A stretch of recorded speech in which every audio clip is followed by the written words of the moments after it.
The day is finally here. RambleCraft Season 1 is coming to an end.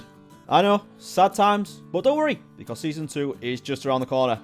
And today, to celebrate, we are going to have a base sort of everything we've managed to get done this season. But before we get onto that, a couple of announcements. Very exciting news. First thing is, I'm always asked if there's going to be a world download, and I'm happy to say that there is. We are going to make this Season 1 world available for download, and you can find that on the Ramble SMP website, and you can find that at RambleSMP.com, and there will be a link to that down below.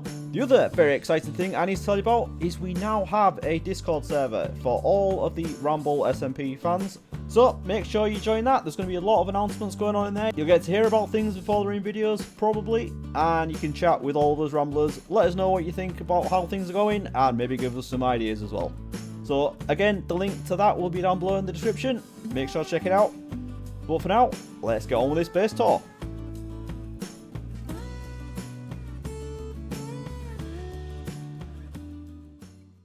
Okay, so I suppose we should start at the beginning, shouldn't we? And this is the first thing I built on this server. This is my start house, and it's really hard to get a good angle to see all of this properly, so we should probably have a little fly around.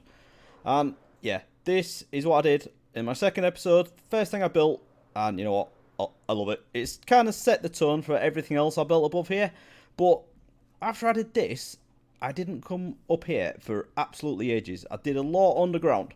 So my initial idea was to have like a medieval kind of base above ground, and then have a big like secret underground lab. I built this as my main storage area, which we can have a look at in a second, and then from there we had to drop down into all the craziness that's underground. So if we just have a quick look inside. We'll go through and see the mega base underground first, and then we'll come back and have a look at everything else. So in here, we have a few maps, and this is brand new. I've only just done this between episodes. So this was my main storage for quite a long time, so there was an absolute ton of chests in here. This here is a map of my island. I've got a little fishing village here, a more built up area around here, and lots more stuff going on, and then we have the big crazy slime pit. But we'll get to that after we've had a look at all the stuff we've got going on underground. So also in here, I do have a map of the shopping districts, and this is brand new as well. Okay, so from the main storage, we have a spiral staircase in the tower in the corner. So the tower goes up, and there's not a lot going on up here at the moment. I mainly just use this as my brewing area. And then if we go further up the tower, we also have a way up right to the top, and this is where I used to fly out a lot of the time. And this is a real good view of this island. I don't think I've actually been up here for ages. I haven't seen a lot of this from up here. Okay, so coming down from this floor, we then have the little basement area down here. And this is where I did most of my smelting. I know it's not very advanced, but it does the job, doesn't it? And look at all that copper in there. I never did get around to using this as well. Never mind, I'm sure there'll be lots of that in Season 2. This is the main drop into the mega base. So we can go down here, and then we also have a bubble elevator that brings us back up this way. So if we just go down, we've got a few levels, and this is the first one. The idea behind this is I had two main farms that I wanted to build. So down there, we've got a slime farm, and as you can see, honey farm around it as well. And then over here, we've got the big crazy iron farm. So all of this underground base is built out of iron blocks. That wasn't my original thought. I was actually going to use white concrete. But then once I got this iron farm built, and I saw how crazy it was and how much iron I actually got from it, I switched it out to iron blocks, and I'm so glad I did that, because even doing this, even building everything out of iron, I had way more iron than I knew what to do with. And then over at this side, we have a sugarcane farm, and this is designed by Tango, and yeah, it's way too big for one person. This is absolutely ridiculous. So I mainly built this for rockets, and they were definitely my big money maker in the shopping district. So the idea behind this level is this is like an observation level, and this was always the plan, that this is where I'll be able to look down into the farms and see what's happening, just see a little bit of action. And then the level below is like the working area, so where I can actually see what's happening properly. So if you just come down here, this is the slime chunk. So the big slime pit we've got above ground is actually built above this, but we'll see that later on. So we've got a few layers of lime green glass there, just to get the fog effects from above. And then around here, same design, everything iron blocks again. And then you'll notice this carpet along the side. That's because we have glowstone all the way around, just to make sure that it's very well lit. And then over here, got the honey farm. So the bees in there. And then at this side, these are the ones producing honey. And then at this side, the ones doing honeycomb. Now, I've only got the one module of this done. I didn't bother doing the other two because I got an absolute ton of this. And this is where it's all output to, and I've got an absolute ton of honeycomb and honey, so definitely didn't need to go much bigger than this. So it's a bit rough looking around here, but this is just where we put the shears and the glass bottles, and they all fill up the dispensers, and I very rarely need to think about this, to be honest, but this is one of the few things that I never got automated into my storage area, so I do have to come across here and make sure it hasn't filled up every now and then, but other than that, this thing ticks along very nicely, and it keeps me in everything I need. Then this slime farm down here, this is a design by Nembon, and it's absolutely crazy. Should we go down and have a look? Try not to fall in the lava. Ow. So the slimes spawn on all these platforms, they jump over the edge and fall into this water, and then they just die on the magma blocks, or the big ones tend to get pushed into the corner and die in the lava. And there's no minecarts going under here, which is what I really love about this design, because it always bugs me using minecarts, they always go wrong. So what we've got here, these chests in the corner, as you can see there's a gap there, and that hopper will pick up the items because they can actually get past that chest and flow into the corner, so this water has two purposes, pushes the slimes over there, but it also pushes the items into the hoppers as well. And then they just get thrown out from there into a water stream, and then they go into my main storage. Okay, so as far as this first level goes, that is it. So let's go down to the next level, and we can see what's happening down there. Okay, so from here, just press this button, and we can fall down into the next level. And this is where most of the action happens, actually, as far as farms go. This is where everything is built at this level. So this is the Crazy Iron Farm, and this is pretty much one of the first things I built. Not all the decoration around it, because obviously I needed a lot of iron for that. But this thing in the middle, dug out this whole area and got this iron farm in, and this is another design by Nembon. You will hear me say that quite a lot, I always say that. And as you can see, we've got 4 spawning pads, 4 sets of villagers, zombie in the middle, going around scaring them, and that's what spawns a golem, just like that. And between episodes as well, if you've been watching this for a while, you'll know I've been going on about not having torches anywhere, and I think now I've finally done it. I've been around and I've spent loads of time, and I actually even did a lot of lighting in the ceiling as well, so it's all nice and bright up there, and we don't have any torches anywhere in this base. As far as I know, I'm pretty sure I got rid of them all. Okay, so just coming around the corner from the iron farm, the next thing we have is sugarcane farm, which we've already seen from above, and yeah, absolute beast this thing, and it's far too big. There's no way I should have built it this big. So I've learned my lesson, I won't do it like that next time. Then just around the corner from there, we also have an automated sheep farm, and this is designed by Exuma, and then I think it came up with this when the shears in dispensers was first added.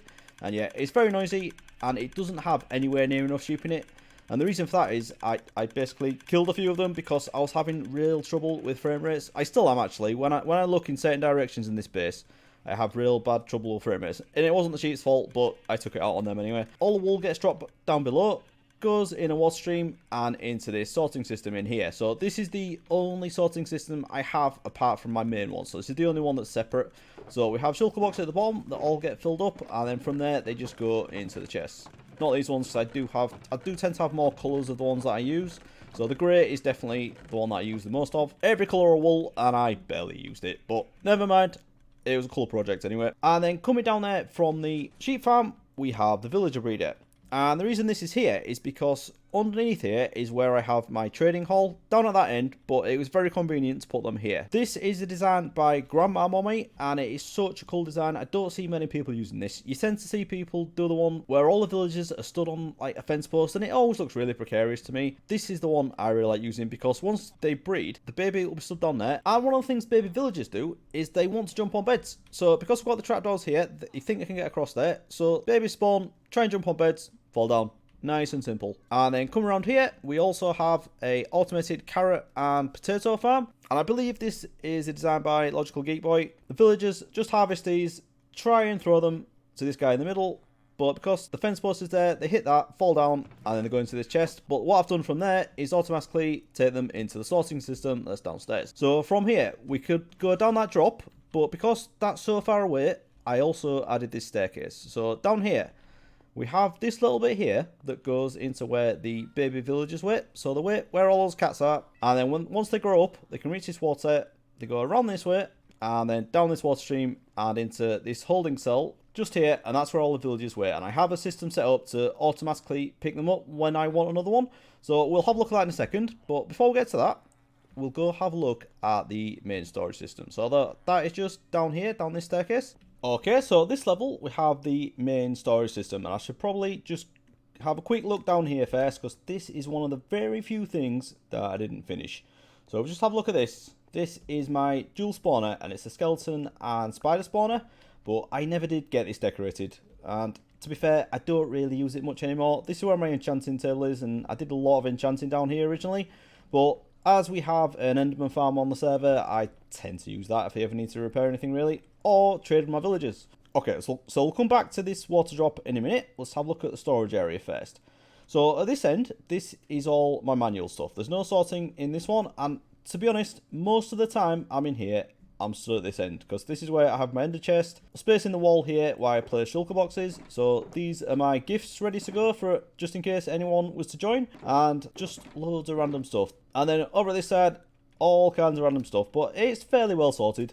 And then the main part of this is actually a sorting system. So if we just go to this end, this is the drop that comes down from the starter house, and then in here, this is one of the first things I built down at this level. So we have slots for pretty much everything. All the stuff that you tend to have tons of all comes down here. And working out how to get all the items flowing over this was a real big challenge, but I really enjoyed it and I really liked what I came up with. So this is actually the last area that gets filled up. Let's have a look at all of this system in action first. So through there is my villager trading hall, which we will have a look at in a moment. But first up, what we have is the trading storage. So these are all items that I want to trade with the villagers. This is just standard item filter on the back, and everything that comes into the system fills this up first. So all the stone that we also store in there will actually fill this up first. And it's the same with the iron from the iron farm, that comes in here. Paper is crafted manually, which we will get to that in a second. And then the potatoes and carrots from up there, they all come into here. So I also have slots of melons and pumpkins and wheat, but I didn't ever get around to doing that. I really regret not doing the melons and pumpkins, because that's such an easy one, but never mind, just one of those things. And then after they've been in there, they go across to the crafting storage. Now this is something I've never done before, but it was a great success. I really liked having this area. So this is anything that needs crafting and then sorting in a different form. So iron ingots, obviously we craft these into iron blocks, and this has been full so many times. It fills up so quickly, but I have been through, look, got more coming in now. So I have been through and I have crafted up all of these. The iron and the slime wasn't too bad. I've got most of this done as well, I think, yeah. And then the sugarcane, this was such a pain. I only have 3 columns for this, so you'd think 18 double chests of sugarcane would be enough, but this fills up so much, and you can't actually condense this down. All you can do is convert it to paper. So what I do, I craft this up into paper, put it in here, and then it gets sent back into the sorting system, and then it'll go into the chest that we have over there, ready to be traded with the villagers. So the items after that will go back around, and then into the main storage system. So this part here is basically an overflow of the other 2 bits. And then once they've been through here, we have this as the overflow chest. And I definitely haven't been killing cats, don't know why they're there. So yeah, I do like this storage system, and I really, really like the crafting area. That is definitely something I'm going to do in the future. But as far as big bulk storage like this, it's not really necessary anymore. Now that we have shulker boxes, this has been way better in a shulker box loader. And I think running up and down here all the time, it got a bit annoying, to be honest. So I think having a storage area this big, yeah, I probably won't do this again. But on saying that, I'm glad I've done it, and it does work. I can't knock it, it definitely works. Okay, so let's just have another quick look around here at the villager trading hall. So over here, we have all the stuff that I've actually got from the villagers. And yeah, I got an absolute ton of stuff. And because we've got a zombie in there, got a lot of this for 1 emerald. So the mending books, absolute ton of those. And then we did really well on everything. We've got all the trades we could possibly want. And then through here, I'll have a quick look at the trading hall. So first, we have this area here. And this is where we set the new trades. So we have 2 buttons. One, we'll call a new villager. So it should come through in a minecart. So all we do, we take our lectern, or whichever workstation we want, put it down, and trade with them over and over again, and make sure they have the trade that we want.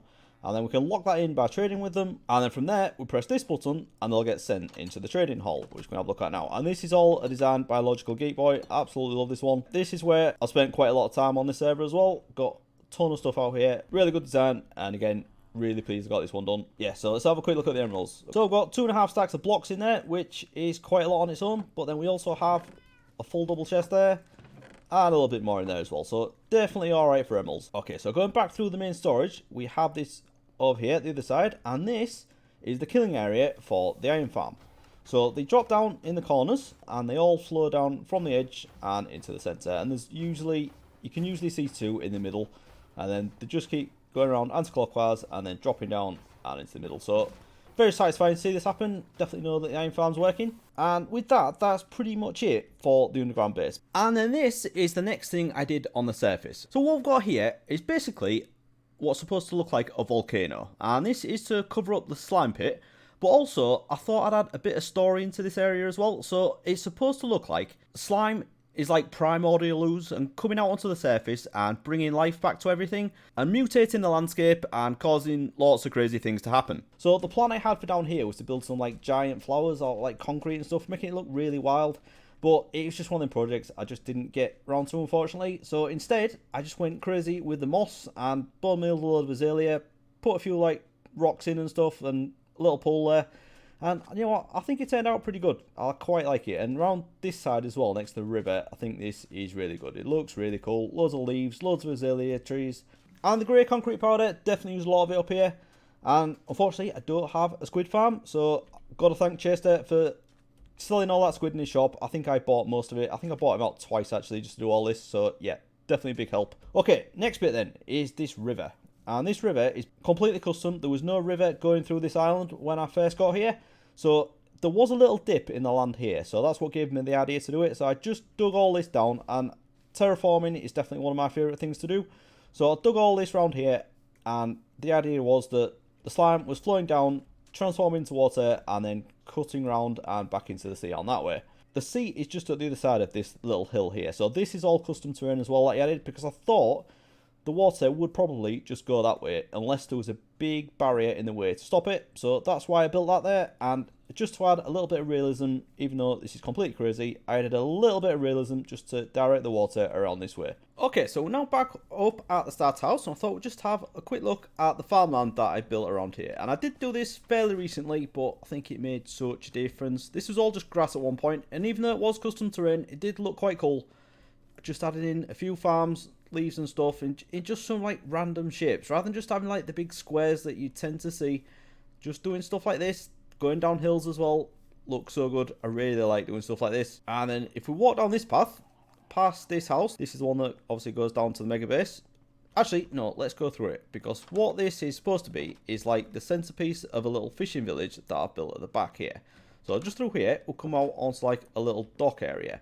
And then we can go either way, and this connects to the path that goes around the house. And then we have a staircase here that goes into a few little houses. And there's supposed to be a door there. Thank you, Mr. Zombie. And then we come down into this little storage area where we have some piers going out and some little boats, which I think these things are really cool. And then in here, no interiors really, but it's fairly neat. It's not a mess like I normally leave things, so that's not bad. And then just, if we come back up here and over to the other side of the village, we've got quite a few houses over there. But again, it's all for decoration, but I love this kind of stuff. I love just putting stuff in and bringing a bit of life to everything. Got this house here. This is what I used for my storage for when I was building this area. So just a few more decorative little houses. Not a lot going on interior wise, but you know what? They do look really... Oh, is that another door gone? These zombies. And then there's just so many little ways to walk through. Definitely going to concentrate on building more next time. I love doing this kind of stuff. And then at the back of the fishing village, we also go up to this dock. So my idea here was that this area would be like an early settlement on this island. And then coming up here, we've got like a more industrialised look. So we've got the big crazy harbour front here. And then the docks down there. And another project I unfortunately didn't get done was to build a ship. I did want to have a big like cargo ship in here. But unfortunately, didn't get that done. But never mind. Amadon's added the ships around here, so we'll take that. And then along this bit, this is the newest building I've added. And this is my warehouse. So just outside here, we've got a few barrels and chests piled up. And this is where I'm storing all of my fireworks. So there's a lot in here. So the idea is that it's like an overflow from in there. And just for safety, they've kept it outside. And if we go in the warehouse, my idea here was to have all the stuff that I'm selling in my shops over at the shopping district. So the big ones are iron, obviously, and then we've got a redstone shop as well. So I just piled up a load of redstone blocks. We also have a wool shop, so I've got wool here. And then in the redstone shop again, we have the honey blocks, but not slime, so don't know why I did that. Okay then. So then at the other side of the fishing village, we have another couple of buildings and a lot more farms. I just really wanted to cover this area in farms. Because of the mountain we've got at the back, there's not a lot of space for farmland. So it's all like crammed in into the edges of the island, and we've got all kinds of stuff growing. Mainly wheat, but then we've got like the pumpkin patches and then potatoes and carrots in random spots as well. So the idea behind this is it's like my take on a medieval lighthouse. It's not a lighthouse, it's really like a smoke signal, but I just love the idea of doing this. So we've got this big tower at the back, and then we've got this building at the front. So the tower is actually built on a little island that is just off the coast, and then I built this as like a bridge going over it. And this building, again, nothing in the interior, but it's neat enough anyway. You could definitely put something in here if you wanted to. And then we have this little staircase that goes around and up into the tower, but we also have a ladder going down as well. I like doing this, like different options, different ways of getting up and down. And then this ladder goes up to the top of the tower where we have a little balcony for looking around. And then from there, we also have another ladder that goes right up to the top where the campfires are. Nice. And then lastly, last thing on the island is this windmill here. Really excited to do this one. Never built a windmill before, and this is my own design. And you know, I think it turned out pretty good. And then over here, this, because we've got the windmill here, I added another load of wheat fields around it. There's absolutely tons of it. This took me absolutely ages to do. Crazy amount of seeds. So that is our farming area. And then from around here, one other little project. Well, quite a big project actually, but it's really cool. So if we come down here, we've got all these trees. And what this is supposed to be doing is hiding the way through down here. So we have this path going round, so it's not a complete secret.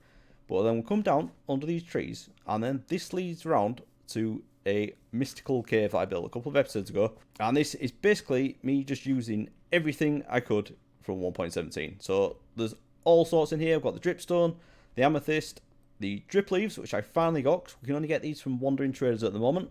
And then we've got the glowberries and tons of moss as well. Aside from this being absolutely mad, what this area is supposed to be is a secret trading area for pirates. So we have the dock area over there where the actual trading goes on, but then under here, pirates, they're doing some dodgy dealings, and that's why we have this little area here. And it's a really enclosed little thing that you wouldn't know to come into if you didn't know it was here. So that's the idea here behind that, just to have a little bit of story going on. And then we've got this mad cave with everything for 1.17 all put in there. Okay, so that is it for the main island, but there are a couple more things I can show you. Just a few quick farms and stuff. So let's go to this nether portal, and I'll show you what I've been up to over here. So actually, no, we can look at these cauldrons first. So I did actually get some of the powdered snow, but didn't really do anything with this, and there are a few more ready to go here. But all I did, whenever it was raining and I had some other stuff to do, I'd just come AFK up here, and this is all the powdered snow I managed to get, so that was pretty good. And then up here, I have this portal quite high up on a mountain, and that does make sense because this one actually takes us above the bedrock in the nether. Okay, so this is my gold farm in the nether, and this is a design by Logical Geek Boy. I didn't do the Nembon one that I've done in my single play well, because that thing's just absolutely mad, so I didn't need tons of gold. But this thing definitely does the job. So you see the piglins falling down there, but if I go up to that point there, that is the AFK point, and yeah, you get absolutely tons of them coming out of here. So I did get quite a bit of gold out of this from AFKing for not too long. There's no sorting on it, nothing advanced going on here, so I just throw the rotten flesh away and just take out the gold, and that's it. Nice and simple. Built out of micro blocks, so only zombie piglins can spawn on there, and we get a ton of gold out of it. And that's what I used for trading with my piglin Boris. So tell you what, let's go have a look at Boris right now.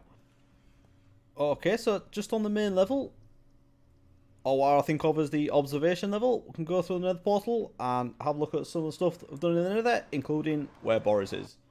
Okay, so this is my nether tunnel, looking very similar to my base, and this is the tunnel that goes down to my witch hut. So we will have a look at that in a moment, but this is where I trap my piglin, and I have had an absolute ton out of this guy. So if we just break these blocks here, this is usually how I do it. I don't think there's any gold in there at the minute. No, definitely got through it all, but I've got an absolute ton of this. I have taken most of it back to my base actually, but yeah, there's got an absolute ton of stuff out of this. Piglin battering combined with the gold farm is just ridiculously overpowered. You get so much stuff from it, it's great. not much more to say about that. We all know what piglins do. So let's have a run down here and go to my witch farm. Actually, this as well. We won't go down here, but I'll just show you where it is, just in case you download the world. Down there's another portal that goes to the 1.17 area where I did all my copper mining and where I found the amethyst geode. So if you want to check that out, it's just down there. And then this way, this is my witch hut. And this is just a floating storage area in the sky. So that's the witch farm down there. And then this is just really basic thing. So at the end here, I have a little room where I stand in. That's my AFK point. And then the items come up here and then go across the top and into an item sorting system. And this is what I get out of it. So yeah, I've done alright for gunpowder. Crafted most of this into rockets over the season. And this is where I've got my redstone from a redstone shop. So if just to have a quick look down here, we can have a look at the witch farm. And this is an Il Mango design. I love this one. I've built 4 of these on my single player world in my quad witch hut perimeter. And it's awesome. It just works really well, to be honest. Okay, so just to finish things off, we're back at the base. And I didn't show this building earlier. And that was on purpose because this is where I want to finish. This building is like a welcome building to the village, I suppose, that comes through from the docks. But what I've used it for is a place to store all of my heads. And a little special something upstairs. So in here, I've got all of the passive mob heads, so I should probably put those cats in there. Oh, that's jelly. I didn't even realise. Please don't tell Scar. So I have all the heads that I've collected over the season. I've even got player heads in here and all kinds of stuff. Quite a lot of the mini blocks. There's so many of these to collect. I'm nowhere near it here, but you know, got some very cool ones anyway. And then if we go up the stairs, we have a much nicer area, and we've got a few other mob heads laid out here. It's just some of my favourite ones, especially the slime. I love the slime. And then through here, we have little statues of all the current Ramblers. So, what I want to do in here, I want to set up another armor stand. So, we're just going to set another diamond block there. Okay, so on here, I'm going to have an armor stand. And then, either side of that, I'm going to have a chest. And what this is for all of my gear. So, as we are having a world download, if you want to see what gear I had and you want to use it, it's going to be here for you. So in one of these chests, I'm going to put everything out of my inventory. Anything that's useful anywhere, I will put all the other stuff away. Yeah, so that's what I usually had on me as the basics. And then in here, I'm going to transfer everything out of my ender chest so that it'll all be there for you to see. And with that, that is it for me in Season 1 of RambleCraft. So make sure to check out the world download and definitely remember to join the Discord server. But I am going to leave it there. So if you have enjoyed this episode and the series, please remember to leave a like. And I will see you in Season 2 of Ramble SMP. Thanks for watching, everyone. Bye-bye.